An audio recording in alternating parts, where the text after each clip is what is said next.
গ্রাম বাংলার ভূতের গল্প শুনলেই কেমন যেন গা ছমছম করে ওঠে, তাই না? কিন্তু এই গল্পগুলো কি শুধুই হাড় হিম করা ভয় দেখানোর জন্য, নাকি এর আড়ালে লুকিয়ে আছে আরও অনেক গভীর কিছু? আজকে আমরা ঠিক এটাই খুঁজে বের করব।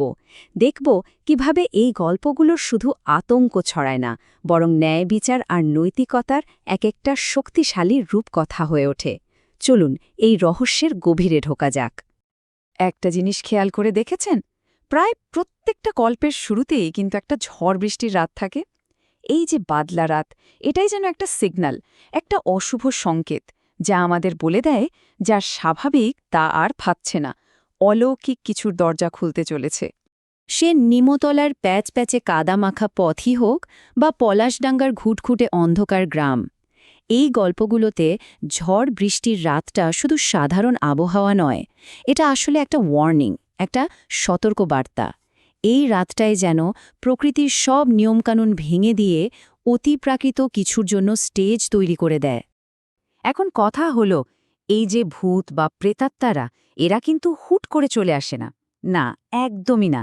এদের আসার পেছনে থাকে মানুষেরই করা কোনো একটা ভয়াবহ, কোনো এক অমার্জনীয় পাপ। চলুন দেখা যাক সেই পাপগুলো আসলে কী ছিল। ভাবুন একবার, এই সৌন্দর্য যদি আমার না হয়, তাহলে আর কারোর হবে না। জাস্ট এই একটা কথাতেই লুকিয়ে আছে সুচরিতার ওপর অ্যাসিড হামলার পেছনে সেই বীভৎস মানসিকতা। কি ভয়ঙ্কর ঈর্ষা আর নিষ্ঠুর অধিকারবোধ! এখান থেকেই তো জন্ম নিয়েছিল সেই জঘন্য পাপটা। বিক্রমের এই কথাটাই ছিল ওর ধ্বংসের শুরু। এখানে আবার ব্যাপারটা ঠিক ব্যক্তিগত নয়, বরং আরও বড়, আরও সিস্টেম্যাটিক। ক্ষেত্রমোহন মুখার্জি একজন জমিদার, যে কিনা তার ক্ষমতাকে ব্যবহার করে গ্রামের অসংখ্য নিরীহ মহিলার জীবন কেড়ে নিয়েছিল ওই পাকিপুকুরের জলে। এটা হলো ক্ষমতার চূড়ান্ত অপব্যবহারের একটা জ্বলজ্জন্ত উদাহরণ। আর সবশেষে যেটা, সেটা শায়দ সবথেকে মর্মান্তিক, চরম বিশ্বাসঘাতকতা। নাতি ভূপেন, সে কিনা সামান্য সম্পত্তির লোভে নিজের দাদুকে, হারান খুড়োকে খুন করে ফেলল। ভাবা যায়, এখানে লোভ এতটাই বড় হয়ে গেল যে রক্তের সম্পর্ক তুচ্ছ হয়ে গেল।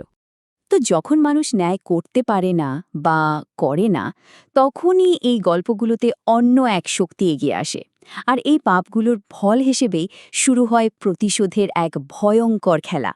চলুন দেখি এই প্রতিশোধটা ঠিক কিভাবে নেওয়া হয়।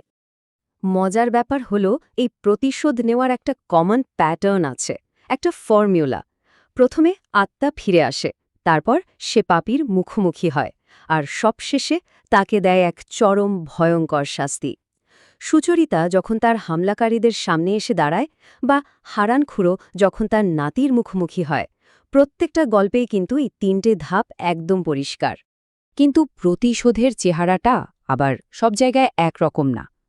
যেমন ধরুন সুচরিতা, সে হল ব্যক্তিগত প্রতিশোধের আগুন। অন্যদিকে পাখিপুকুর, ওটা কোনো একজন নয়, ওটা একটা অভিশপ্ত জায়গা, যেখানে জমে থাকা অজস্র আত্মার ক্ষোভ একসাথে বদলা নেয়। আর হারানখুড়ো, সে তো রাগ, কষ্ট আর হতাশায় নিজেই এক দানবে পরিণত হয়।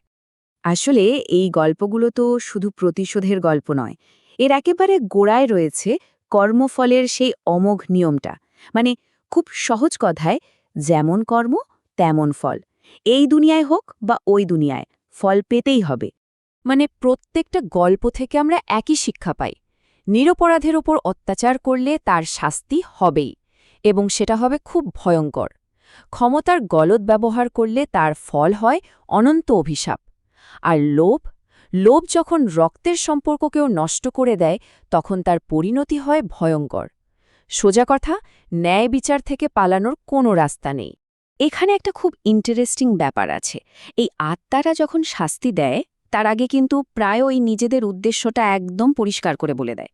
যেমন হারান খুড়ো তার নাতিকে বলেছিল, এমনটা না করলে ভবিষ্যতে আরও অনেক যুবক সম্পত্তির লোভে এই একই কাজ করবে।